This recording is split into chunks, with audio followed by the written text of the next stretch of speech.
Ready? So good afternoon, everyone.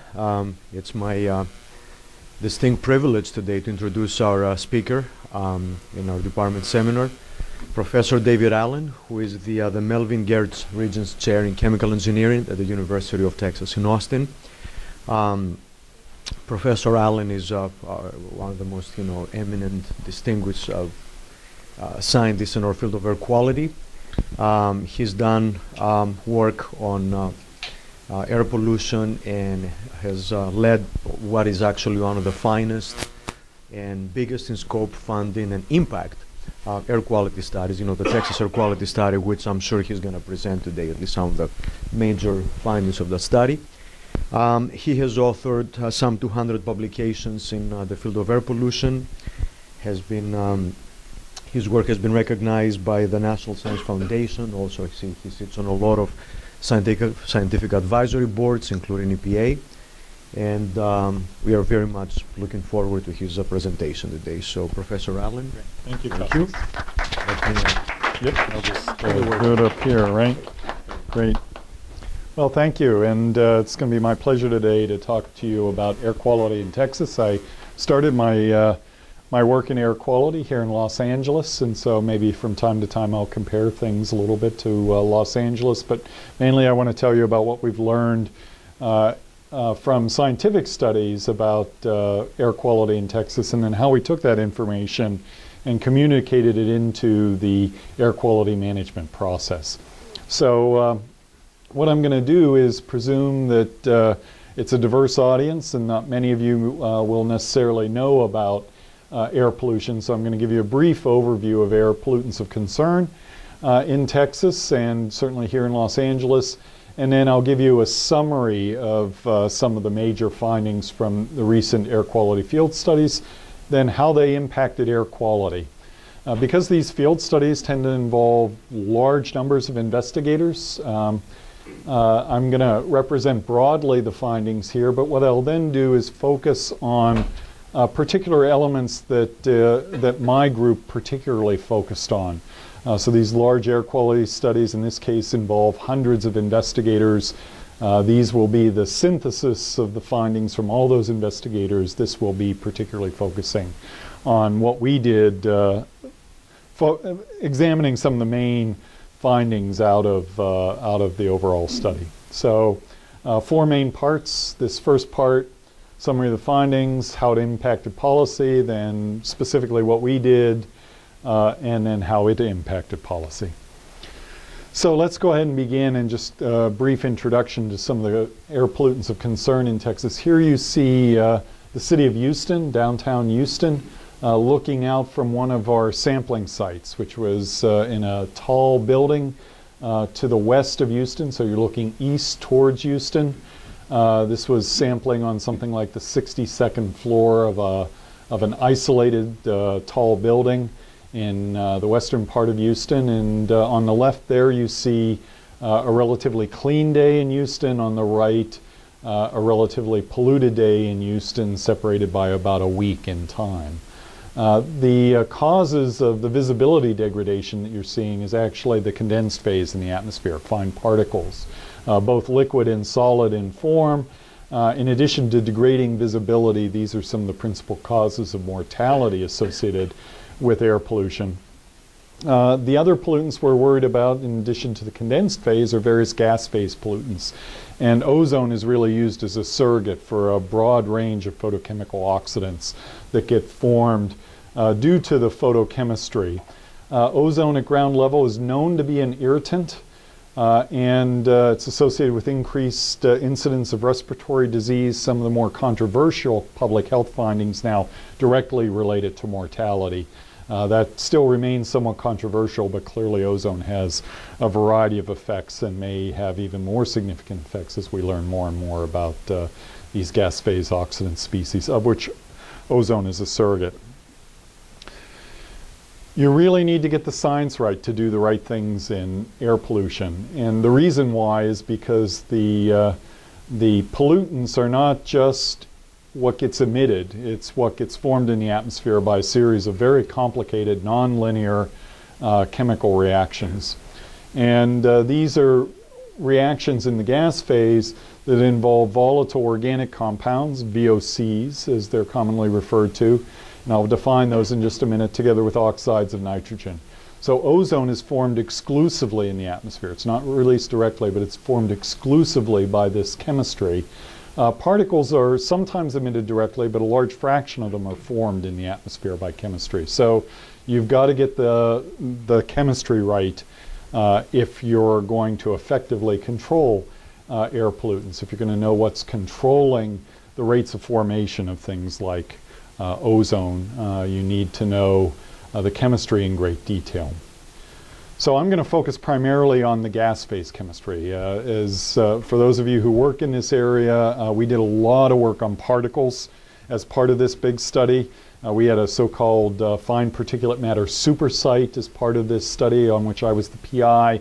But some of the more interesting things are the gas phase chemistry that emerged. And so I'm going to focus on the gas phase chemistry and just on the ozone. There's a lot more material here, but I'm going to focus really on this gas phase chemistry. And for the gas phase photooxidations, the principal emissions that we're interested in are, number one, oxides of nitrogen. So you form NOx whenever you burn material in air. You heat N2 and O2 to a high enough temperature and you're going to form NOx. NOx in this case really refers to NO and NO2. Right? NO2 itself is an air pollutant of concern, but primarily we're worried about NOx as a reactant in the atmosphere to form ozone. Here you see total estimated NOx emissions over roughly the last 60 years of the 20th century.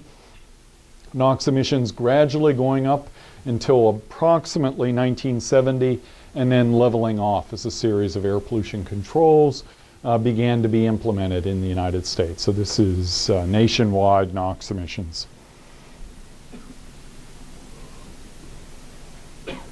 So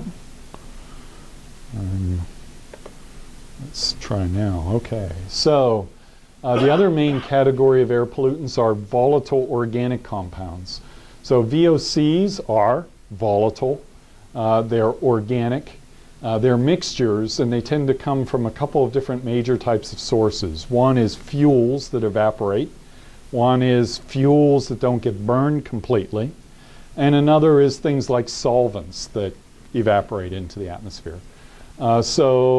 They're characterized by their ability to evaporate and their reactivity in the atmosphere. So they react and they help form these photochemical oxidants. The man-made emissions, there are also natural emissions of VOCs, but the man-made emissions of VOCs over the last 60 years of the 20th century are shown here. And again, increases in these emissions up through about 1970, and then aggressive controls, in this case more aggressive controls than the NOx from about 1970 on. So, I'm sorry, the miscellaneous, which one is the biggest, miscellaneous or non-road? The big yellow. Yellow. This would be the biggest single source of VOCs in this case would most likely be the non-road. Non-road is a category of emissions that refers to mobile sources, so things that can move around that are not on road.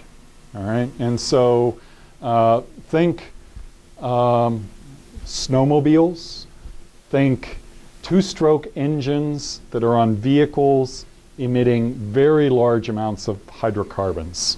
Okay, those wouldn't emit quite. That would be a non-road source, but it would be one that wouldn't emit a lot of VOCs. It's primarily the two-stroke engines that would give you a lot of VOC emissions.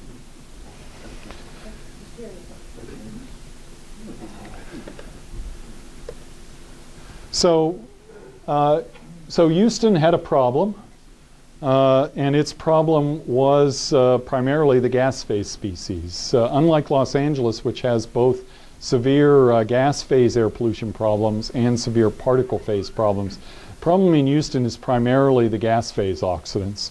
And in 1999, Houston surpassed Los Angeles as having the most number of days that exceeded the federal ozone standard in the United States. So arguably, by one measure, the worst air pollution problem in the United States, at least for gas phase species. Whenever an area violates these federal standards, what a state is required to do is to develop a plan to bring this into this area into attainment of the standards. Those plans are called state implementation plans, or SIPs. And so the Houston area needed to develop a SIP to get those very high ozone concentrations down. As you control VOCs and NOx, or as you try to control ozone, you can control VOCs, you can control NOx, or you can control both. Depends on what's limiting. All right? In Dallas, for example, ozone formation is limited by NOx. In Los Angeles, it's a combination of VOCs and NOx that limit ozone production.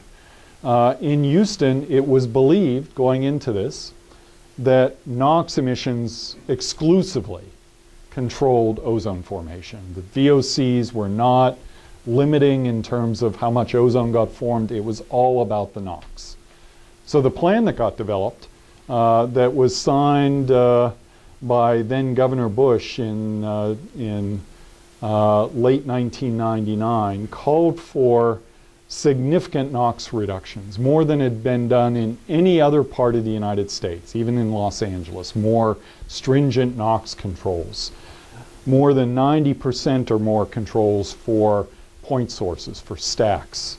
This represented a dramatic change in policy for not only the state of Texas, but also nationally. If you remember back to those national diagrams that I showed you, the VOCs were going down while NOx was held pretty steady. That was a national policy that we had, really, was to focus on VOC controls from about 1970 through the end of the century. That was the main focus, was VOC controls. And in Texas, we actually had something called a NOx waiver, all right? Not controlling NOx at all, going into this in the late 90s. And so thinking about controlling NOx was a dramatic change in policy. And the stakes were high. It was estimated that the control costs for controlling NOx to these levels would be on the order of $5 billion a year. In addition, the benefits, the health benefits of controlling ozone down to the clean air standards would be billions and billions of dollars a year. So the stakes are high. It represents a changing course. We think we have the science right going into it, but that set the stage for the state of Texas being willing to invest a substantial amount of resources to fund an air quality study that became what we called the Texas Air Quality Study, or TexAQS. We wanted to make sure that we had a firm scientific basis for these decisions that we were about to make. The thinking going into the study largely was we think we have the science right, but let's make sure. It's a big investment. It's a change in direction. Let's make sure. So we began this study. You can find a lot more information about it at some of our websites. This is a website of the center that I direct, the Center for Energy and Environmental Resources at the University of Texas. We're the host for all the archived information on this Texas air quality study. And let me tell you a little bit about the study. The measurement campaign was conducted from roughly August 15th through September 15th of 2000. That's the peak of our ozone season in the Houston area. We had roughly 300 investigators that we drew in from around the world. We had both major and minor ground chemistry sites. A major site might have had as many as 50 scientists making measurements at any one time.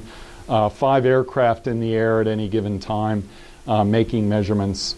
So one of the biggest air quality studies that had been done in the world up to that point, probably still till today, and certainly the largest that had ever been done in Texas. With these air quality studies, we spend a lot of time and a lot of money collecting data, but then we spend a lot of time interpreting the data. But let me give you a sense of the spatial locations that we were looking at. So this is the eastern half of the state of Texas with counties drawn in here. So the Gulf Coast. The Houston area is down here. This is actually a modeling domain showing nested grids of photochemical models that we use. But it gives you a sense of the region that we were modeling. And we focused the effort really in this region right here, which is shown in a little bit more detail on this map. I'm going to show you a variety of maps as we go through this to summarize our results. So it's important that you sort of orient yourself. So this is Galveston Bay right here. The area in white is metropolitan Houston, fourth largest city in the United States, roughly 4 million people within the city limits. Largest petrochemical complex in North America is located along this coast of Galveston Bay right here. And then in addition, there's an industrial canal that goes right along here that's heavily lined with petrochemical facilities. So all along in here to about right here, a large ExxonMobil refinery right here, but basically in here, largest petrochemical facility in North America, probably second largest in the world. And then city of 4+ million people here. So a mixture of urban and industrial emissions that's really provides for a unique chemistry, as we'll see. So remember this shape. Here's the urban area, industrial region. I'm going to focus on two areas that we developed hypotheses around in doing the Texas air quality study. So areas that we wanted to improve our scientific understanding. There were many more, but I'm going to focus today on these two. The first is we wanted to understand some of the chemical and physical processes that go on to cause these phenomena called ozone spikes. For those of you who heard my talk the other day, I briefly mentioned this and I'm going to go over this again. So we saw this phenomenon that was, at least in the United States, is unique to Houston, and we really wanted to try and understand it. And then we learned a lot more about what's going into the air, the emissions. So I'm going to focus on these two areas where we improved understanding pretty dramatically. So this is just a comparison of two Texas cities, Houston and Dallas. Very comparable in terms of population, but Dallas does not have the petrochemical facilities. These yellow regions with a red dot in the middle give you a sense of the sampling sites and the density of sampling sites in the conventional network that we have. So very dense sampling networks in both cities. And if you look at what happens with time of day and ozone concentration. So this is over the course of one day, October 23rd, 2003. And you look at all of these different monitors in the Houston area. These are the ozone tracks for that particular day. Similarly, for another day, August 7th, 2003, for Dallas, here's the ozone track for this particular day. So this is very typical of what you'll see in Los Angeles and in most urban areas in the United States. The ozone formation is formed by the emissions of VOCs and NOx. It's photochemistry. And so when it's dark at night, relatively low levels, you get emissions from vehicles at the beginning of the day that introduces some chemistry that causes, in the short term, ozone levels to drop. But then the subsequent reactions cause a rise in ozone concentrations, peaking in mid-afternoon and then slowly decreasing. Yes? The vertical scales on those two seem to be different. Yeah, they are. If you plotted one on top of the other, how would they compare? So right here is about right here. Okay? And this is very typical of where we were in 2003. Not typical of where we are right now, but we'll get to that later. So clearly there's something quite distinctive occurring here. And you see all these individual different colors represent different points here on this monitoring map. So a monitor will detect some ozone. It will go up to the record we had during the Texas air quality study was 257 parts per billion of ozone. And it reaches almost that level on this particular day. So short-term spikes followed by decrease.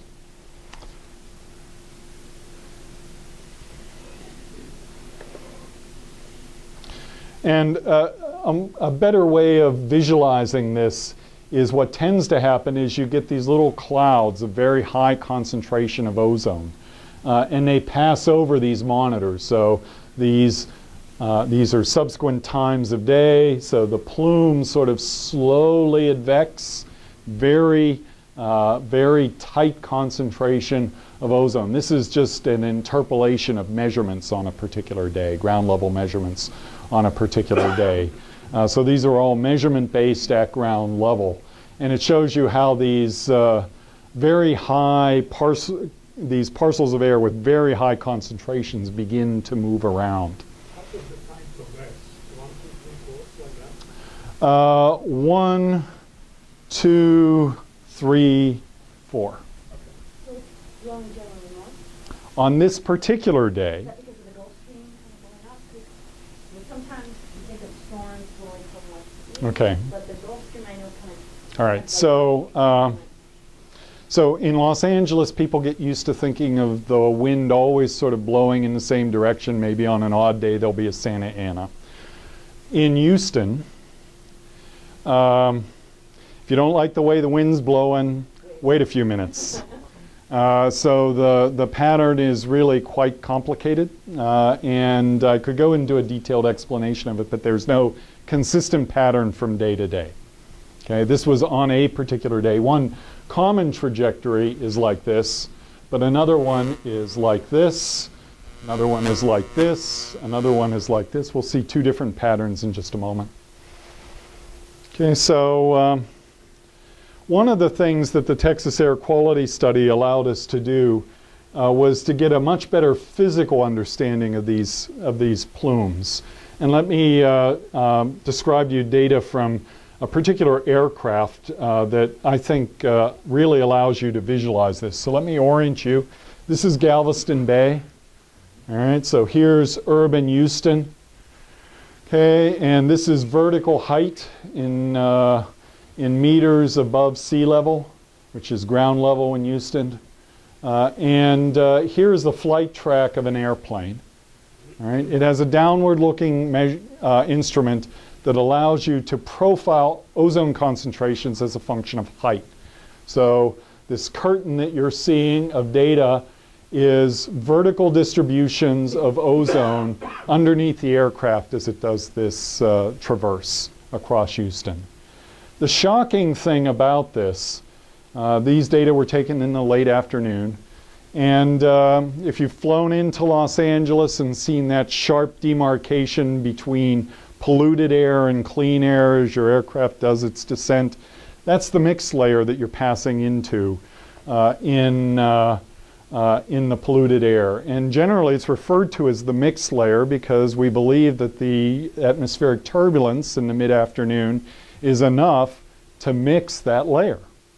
But clearly what we have here on length scales, one of these little cells here is perhaps a couple of kilometers across, is we have heterogeneities in concentration in ozone over very small length scales that are really substantial. So 100 ppb or more of difference in ozone concentration over very small length scales.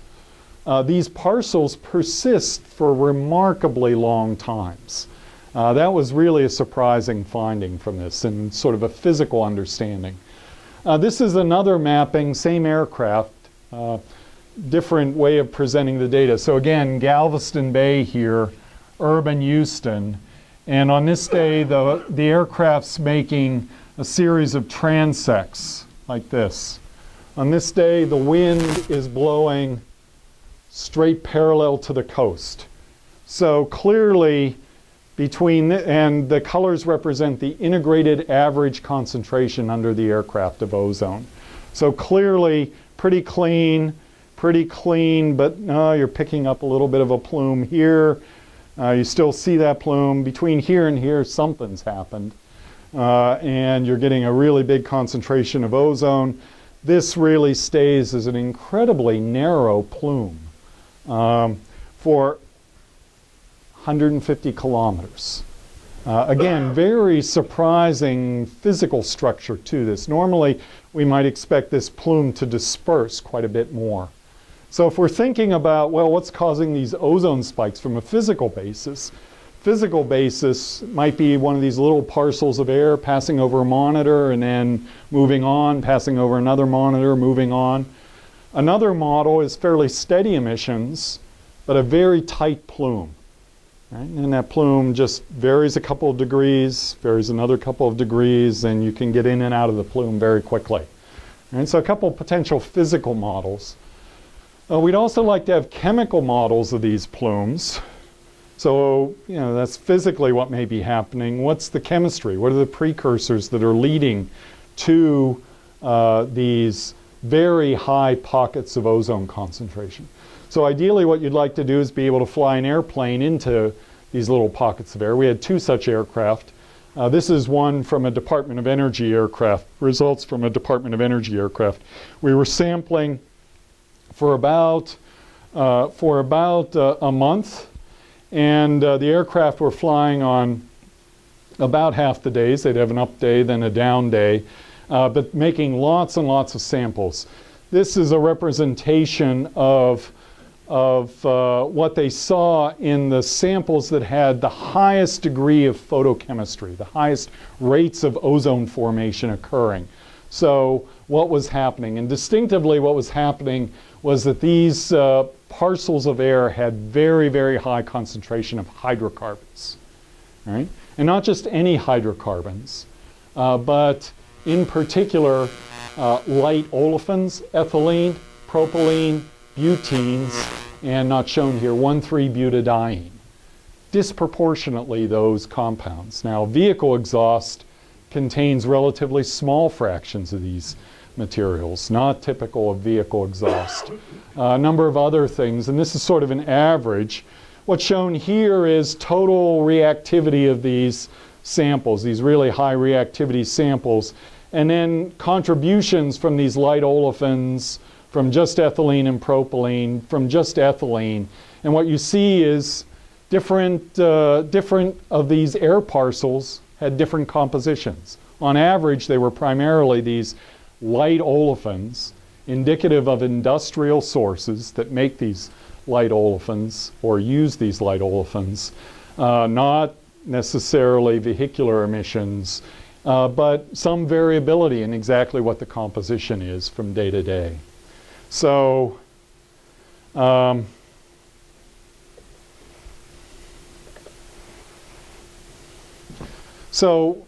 sort of a headline from this program was that we measured in these parcels of air that had really high rates of ozone formation. They were making ozone as quickly as 200 parts per billion an hour, just extraordinary rates. Highest value of this you'll ever see in Los Angeles is about 40. So very, very rapid ozone formation. And the reason was very high concentrations of hydrocarbons in these plumes, and not just any hydrocarbons, but especially these reactive hydrocarbons and their chemical signatures distinctly from industrial sources, so light olefins.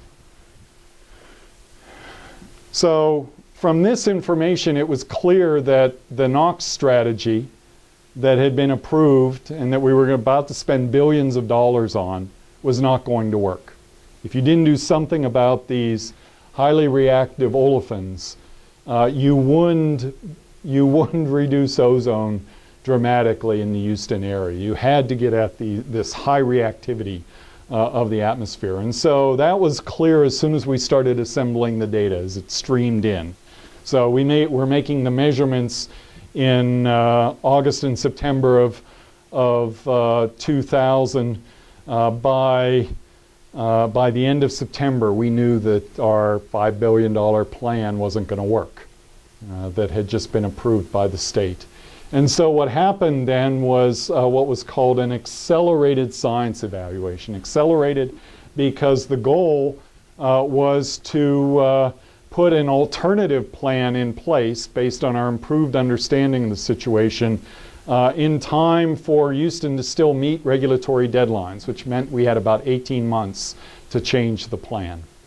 That's not normally the rate at which we work in these air quality studies. Normally we collect our data, then we spend some time analyzing our data, then we write our papers, and then we get together as groups and think about how we could synthesize the information, and maybe if we're lucky 5 years later we will synthesize the information and give policymakers guidance.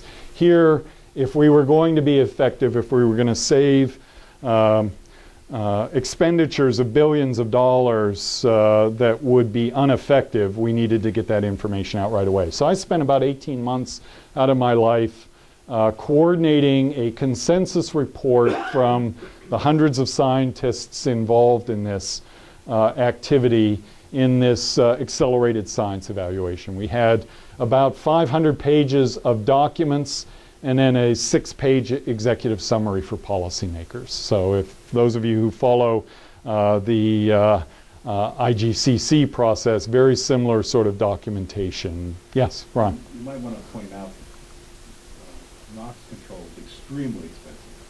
Yeah, and what we'll get to at the end is sort of a punchline is, I'll come back to that at the end when we can sort of give the punchline. So we did this, and we convinced our state environmental agency, it's referred to as the Texas Commission on Environmental Quality, we convinced them that they had to change their plan. And in fact, what was done was to identify a completely new group of ozone precursors, not just VOCs and NOx, but now a new group that really is identified only in Houston, which is referred to as highly reactive VOCs, which consist of ethylene, propylene, butenes, and butadiene. And so our environmental agency said, yes, we'll change the plan. And in fact, we will create these new regulations on HRVOCs. What that did was by controlling these HRVOCs, we were able to back off somewhat on the degree of NOx controls that would be needed to achieve the ozone standard. So you're balancing between NOx controls and VOC controls. With our improved understanding of what the VOCs really were and what they were doing, and by controlling those aggressively, we were able to back off on the NOx controls. And so let me get to the punchline that I was referring to with Professor Henry, and we'll repeat it again in a moment.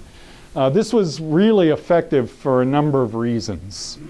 One reason was we had better science, and we knew we could really document that this would work. Another reason why this wound up being a really remarkable opportunity for us collectively as a community, as scientists working on air quality in Texas, was that as you go and try and control NOx to higher and higher and higher levels, as Professor Henry indicated, it gets really expensive. Whereas, as I'll show you as we go through this, when you get rid of these, you're essentially plugging leaks, all right? Not very expensive to do in terms of capital equipment. And in fact, the conclusion was that the costs of controls of this new plan relative to the old plan would be about $2 billion a year cheaper. All right? So not only was it going to be more effective, it was going to be a lot less expensive. And we'll get to sort of the climate that created in Texas in a little bit. But that was fortuitous. So I've given you sort of an overview of the air pollutants of concern. I've talked a little bit about the big headlines from the study. Let me focus on then some additional work that just my group focused on And really, what's the cause of these emissions? How did we get it so wrong? Okay, how did we miss these emissions? And then what impact did that work have on policy? So the observational data, which I'll summarize for you in just a moment, indicated that we were under-predicting the emissions of these HRVOCs, as well as some other VOCs, but particularly these light olefins, ethylene, propylene, butenes, and butadiene, by the numbers of some debates still. The consensus number in our accelerated science evaluation is we were underestimating by 600%, right? A factor of 6. Some people claim we were underestimating by as much as a factor of 50, 5,000%. So, sorry, how about that fantastic curve showing emissions in the United States going down in the last 20 years or so? That's based on emission factors. And we'll get to sort of what the difference between absolute magnitudes and sort of whether is this an episodic event or is this a continuous event, right? So hold that thought. So let me give you first some observational evidence, why we think we were underestimating by this much, some process evidence, and then what we did to try and understand that. So again, you fly into these little regions with very high hydrocarbon concentrations, very high rates of ozone formation. You fly your aircraft around it and you can measure rates of NOx to VOC. And if you're flying right by an emission source, you can say, well, what do we think their emissions of VOC and NOx are? What's that ratio? And then what ratio are we measuring? And comparing the ratios, you can say, are we getting the ratios right? That's typically a way of comparing emission inventories in these field programs. And our olefin to NOx ratios in these plumes were 50 times larger in some cases than what the estimated emissions were. So we had some aircraft evidence. There was other evidence. So for example, here we had a ground monitoring network, and we had, turned out, an industrial release, in this case of ethylene. 5,000 pounds of ethylene got released by an industrial facility into the atmosphere. We'll come back to that in a moment. And the wind blew it like this. These blue squares are monitoring sites. And what you see then are, on this line, are the ozone concentrations measured at each of those monitoring sites.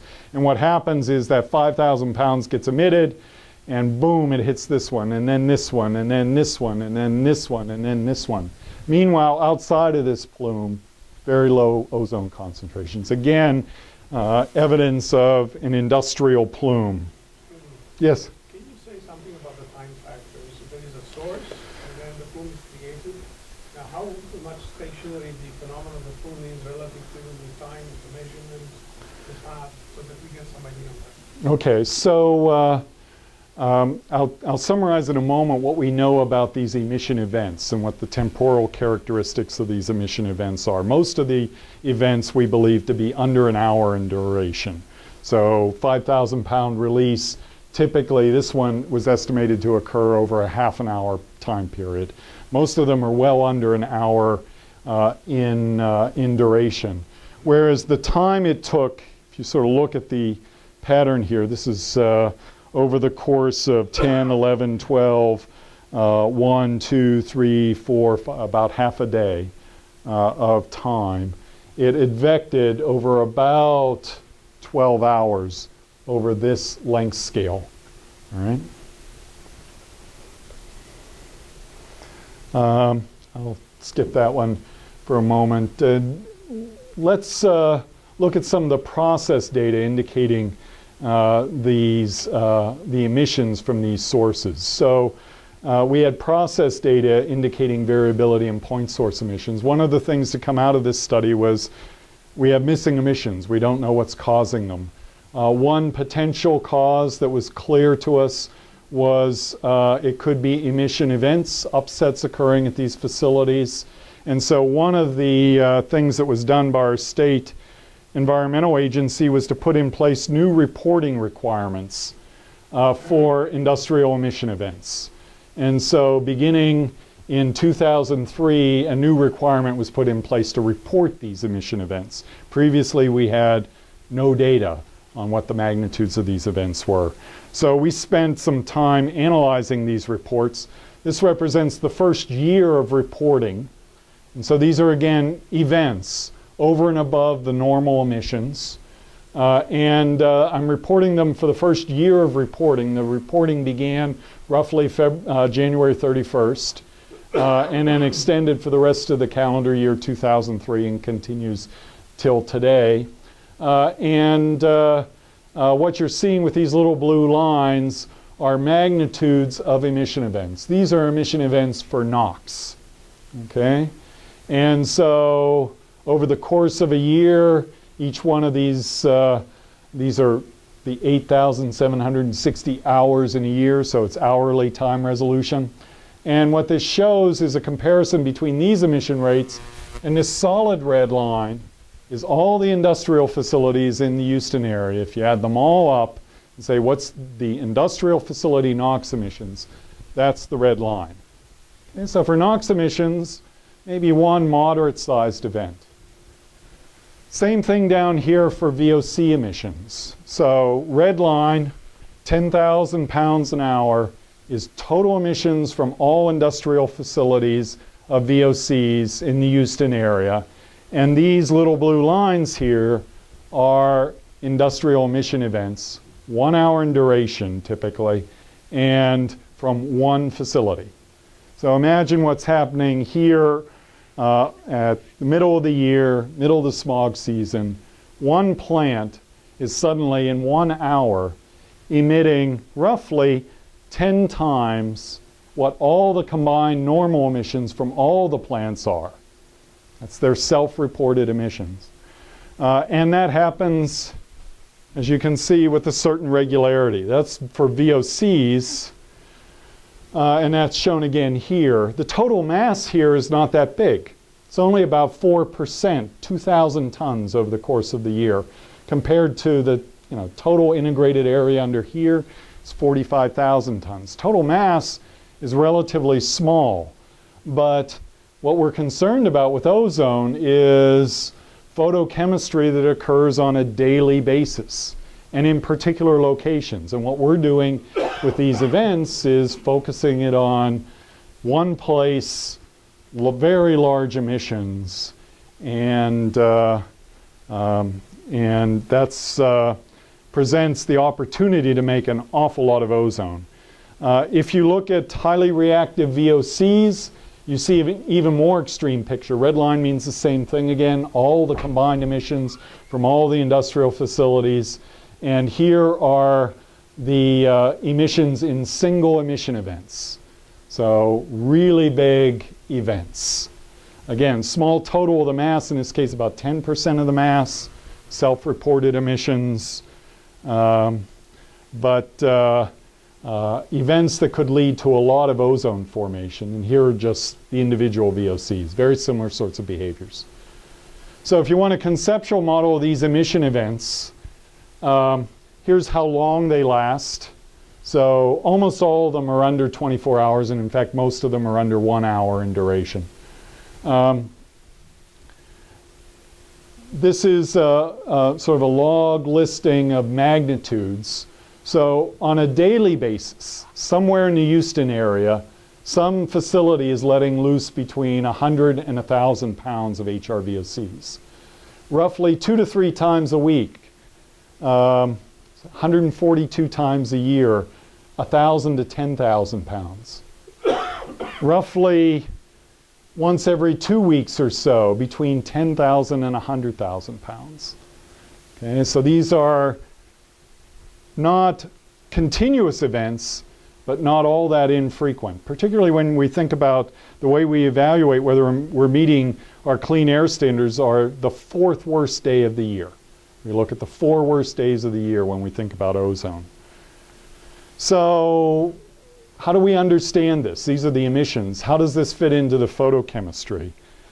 In most urban areas, so say you were interested in Los Angeles, what you'd do is you'd put a box conceptually over the area, you'd divide it up into grid cells, you'd model the chemical and physical processes going on, the chemistry, the emissions.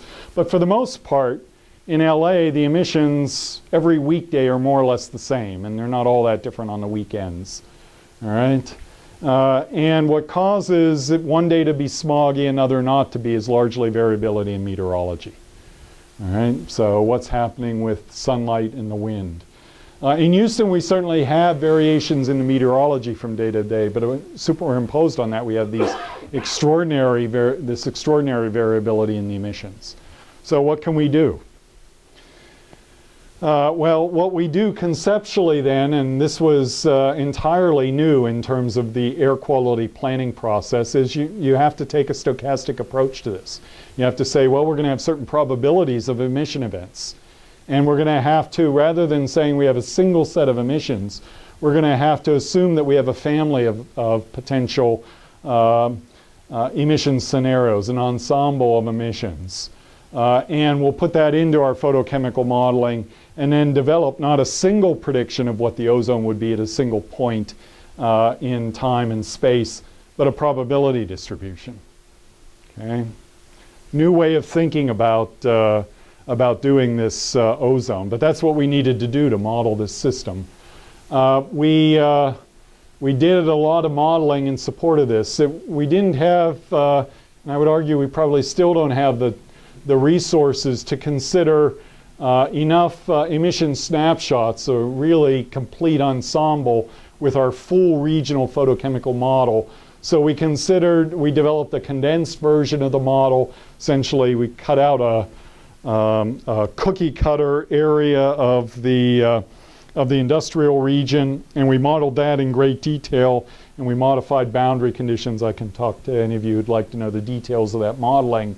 And then we considered many emission snapshots, so we could consider a full ensemble of models. So then what we do then is, instead of considering these emissions as this constant red line, we actually in fact put this temporal distribution, this ensemble of emissions on top of it. And what happens? Well, on some days, this is a day, here's Houston, here's Galveston Bay. You can sort of see the freeway rings as low ozone concentrations, which is expected from the chemistry. And the wind's blowing in this direction on this day from west to east, and you're getting this plume here. This doesn't include the event emissions. If you put in the event emissions here for this one particular day, one particular event, you get a big enhancement of the ozone. But you need to consider an ensemble of this. So what happens if you put in this ensemble? Well, sometimes the emission events occur at night. Sometimes they occur when it's raining. But sometimes they occur when they're really going to have a dramatic impact on the photochemistry. And so we developed a probability distribution of what the maximum ozone concentration would be. So treat it as a stochastic process, develop that probability distribution of ozone. And this is the additional ozone from those events. Okay?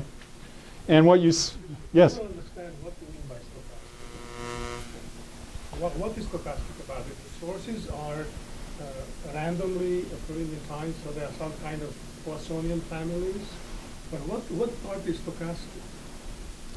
So let me describe then what we're doing without using the label. So for each potential emission source, we have emission reports of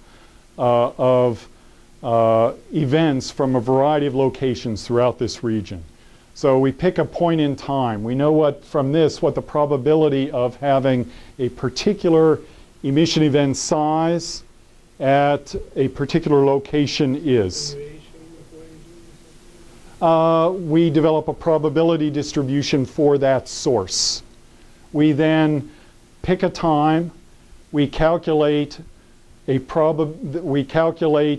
what the emissions are based on that probability distribution for each of those sources. Sum them all up. That gives us one scenario. We go to a next one. Again, calculate probabilities. Calculate another scenario of what the emissions might have been from these events. That's another element in our ensemble. Do it again, do it again, do it thousands of times. Yes, all the scenarios have equal weights. It would be like a full tree with uniform probabilities of different branches. And then you're integrating the output. Yes. So here's the magnitude. All right. So here's the cumulative probability of various magnitudes of increases in ozone at any point in the Houston area.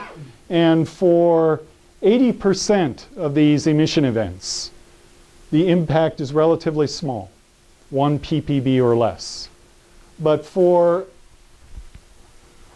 a non-trivial number on the order of a few percent of these emission events, the magnitude is 10 to 100 parts per billion.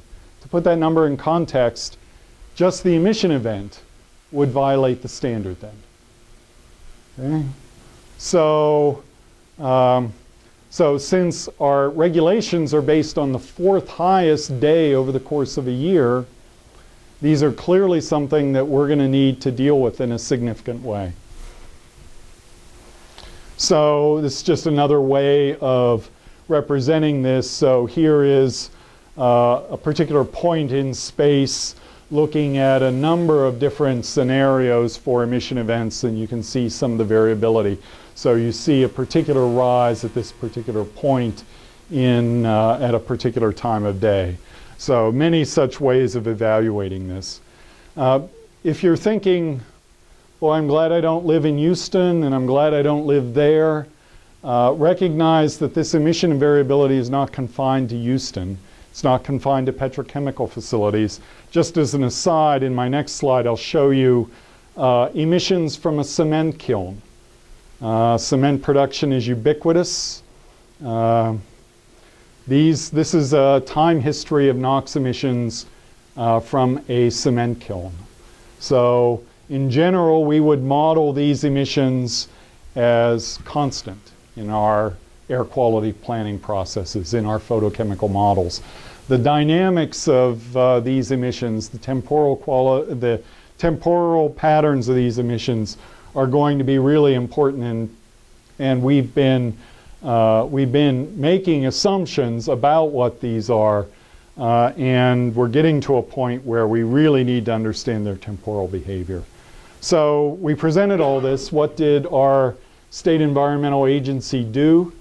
Well, again, based on the data from this Texas air quality study indicating that the emissions are underestimated, that they're uncertain, that they have an episodic nature, we got a lot of data collected on, direct data on what the emissions were, new requirements for making measurements of certain types of emissions that could effectively be measured.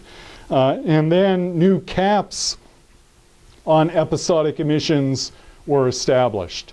And so that particular focus on reducing those episodic emissions and further catalyzed a whole series of subsequent research studies that we've been looking at. We just finished up a really big one on industrial flaring operations just this past fall.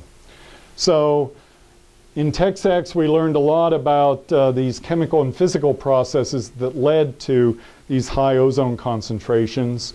We learned a lot about what the emissions actually were, but the benefits to the state of Texas were really multiple-fold. One was we had an air quality plan that would actually work, and I'll make that argument again in just a moment.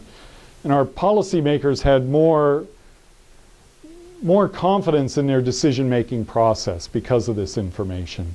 We demonstrated that we could do this on a timely basis and do it in partnership with lots of federal labs. But perhaps the most important benefit was these are the so-called design values. They're a way of representing the area-wide ozone concentrations. And here's, in the year 2000, Houston, and here's Los Angeles.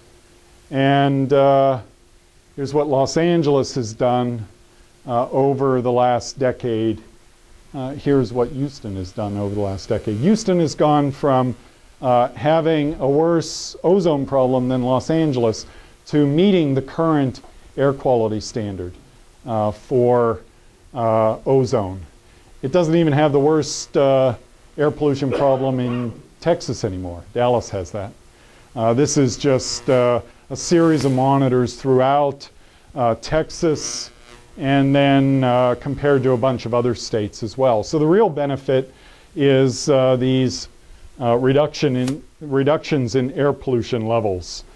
The study was successful enough that we were able to successfully convince our state to continue to fund research in air quality, and so they funded a follow-up study.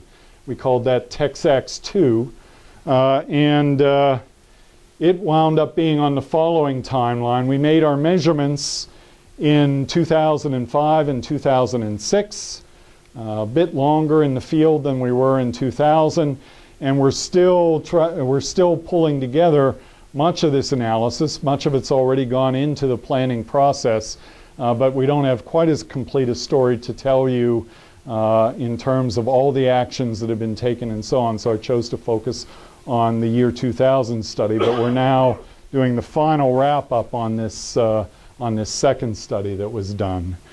So that's what we got accomplished through this Texas air quality study. I'd be happy to try and answer any questions that you may have.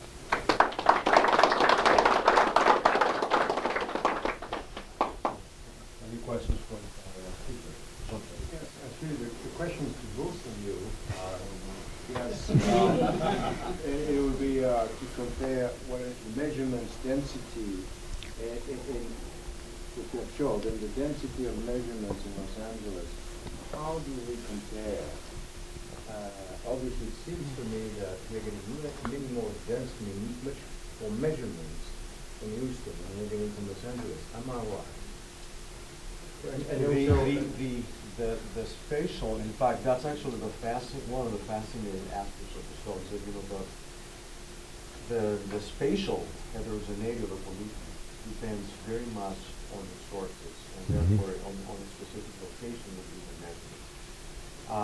I think that in Los Angeles, while you're going to see higher, as Professor Adams indicated, concentrations of ozone, you're probably not going to see the spatial heterogeneity that you saw in Houston, because you don't have this episodic in nature sources that we have lined up in our city.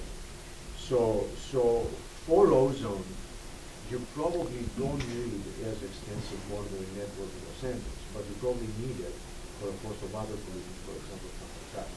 Yeah, Kostas is making a very important point. Another point, though, is that in Los Angeles, the weather patterns are remarkably consistent, especially on high ozone days. If you get to Santa Ana, it all gets blown out to sea, right? So you don't have the problem that you have in Houston, where the high ozone concentration could be almost anywhere. And so, having said that, though, if I were to argue based on the experience we had in Houston, where would I put additional monitors in Los Angeles? It would be around El Segundo. It would be around Long Beach. We've also seen in the port of Corpus Christi episodic emissions associated with port activities, and as you might imagine, from offloading and onloading operations and so on, particularly of liquids. And so if I were putting additional monitoring density out, those would be the places that I would look to. I have a question, Professor. I was intrigued by your slide, coming from the fluid mechanics point of view, that this plume looked almost two-dimensional. I've never seen anything like it. Yeah, isn't that remarkable? Any hypothesis? So I'm not a meteorologist, right. but the flow pattern on this day, I can describe to you what the flow pattern is on this day. All right, so big high up here, right, like this, large-scale flow. Low over here, flow like this, tends to channel the plume parallel to the coast. You see this really narrow plume behavior parallel to the coast more so than other types of trajectories. Yeah, it's really interesting, and it was very surprising to many people. So the right-hand side is like a cross-section. This is a average. Side is like a cross-section. Yes, this is one of those traverses looking down. Yes, right. So we have a similar mapping like this for every one of these legs. Yes? How does it control what goes to source control or manufacturing? So there's still a lot of debate about where these HRVOCs were coming from, what we could do to control them. We first focused on, so I'll describe to you the process that was gone through when it became clear, you know, these emissions are missing. Let's go try and find them. First thing that was done was essentially to do audits of the emission estimations done by the industrial facilities. So it's important to get a sense of the scales here. So let's consider a global scale ethylene plant operating to be globally competitive. Will produce billions of pounds a year, let's say 1 million pounds an hour of ethylene. The estimated emissions of that plant, steady state, that red line, are going to be on the order of 100 pounds an hour. 1 part in 10 to the 4th. All right? You're not going to get at what the emissions are by doing a mass balance on the facility. All right? You're going to have engineering estimation methods. First thing was done, make sure you've done those things right. Well, they were done right. The audits were done. People were doing the calculations as they were supposed to be done. But they're calculations. They're engineering estimates of what, you know, 1 part in 10 to the 4th is of the emissions. The next thing that was done was to look at 2 technologies, and in some cases deploy new technologies to try to capture some of these emissions. There were a series of thermal imaging cameras that were developed that were able to capture a number of these plumes coming off. And it turned out that particularly barges containing very light hydrocarbons were a huge source of emissions, together with a whole variety of leaks around these industrial facilities. And just tightening up leaks wound up being a big part of what happens. You can then go in and look at these individual event emissions, all right? And there's a report associated with each one, and you can say what happened. Let me give you 2 examples of the 2 highest from the year that I showed you, okay? Highest single emission event, which occurred over 8 hours, 250,000 pounds of ethylene emitted, was a stuck pressure relief valve. Okay, so excursion in pressure, valve releases, it doesn't reseat, continues to leak for 8 hours until somebody notices it at 30,000 pounds an hour at a company that normally has an exceptional safety record. All right. So that's one example. A counterexample is a facility gets a big ethylene leak. It's due to a hole in the pipeline that came from somebody shooting at it. All right. So this is Texas, you know. Where else they gonna have Looked like a deer. So a lot of different things, and just sort of chasing them down, figuring out what we can do. Now another hypothesis that we've just finished a study on is you have industrial flares. These are primarily safety devices. So you've got an ethylene plant making 1 million pounds an hour. What happens if it's about to suddenly exceed the pressure threshold of the reactor? You've suddenly got to dump the plant. All right, what do? You send it all to the flare. Flare needs to handle 1 million pounds an hour. All right? Very rarely handles 1 million pounds an hour. At most times it's handling a few hundred pounds an hour. What's its combustion efficiency like at a few hundred pounds an hour when it's designed to handle 1 million pounds an hour? Hypothesis was it's not going to be very good. And so we just finished a very large scale, full-scale industrial flare study looking at these low-flow conditions at one of the major flare manufacturers up in Oklahoma. And the results are currently embargoed by EPA and our state environmental agency until they can be officially released, we think, later this month. We think they'll have a big impact on policy. So there's another source. We're still tracking down some others. Any other questions or comments? Because I see a fair amount of my group here, I want to make a comment myself actually that I wanted to stress one point that I want to make sure it doesn't get lost in the details, because basically the impact of all of these studies, so not just promulgating legislation, but actually leading to effective reduction control strategies. We saw the example of that was I think in the life of a scientist or an academic, this is probably the highest possible point. Yeah, I'll just repeat something that I said earlier in a smaller group for the students. The highest point for me in this whole process was when our State Environmental Commission looked at this accelerated science evaluation. Some of you heard me say this yesterday, and they were about to vote. All right, do we stick with the old plan? It's already been through all the politics, and we've got a plan. Or do we listen to the science, and do we craft a new plan, which is going to be really hard, but big public meeting, hundreds of people there, and our commission, which consists of 3 people. At the time, they were all engineers, and not so anymore, but at the time, they were all engineers. And the lead of the commission, chairman of the commission, of the 3 commissioners, opened the meeting by waving our little accelerated science evaluation in the air and saying that every day I make $1 million decisions with 25 cents worth of data. Today I'm going to make a multi-billion-dollar decision, and I finally feel as though I have enough information on which to base that. And that's really, for an environmental engineer, for me it was the highest praise. And so I love to repeat that story, and so some of you have heard it twice now. Thank you very much.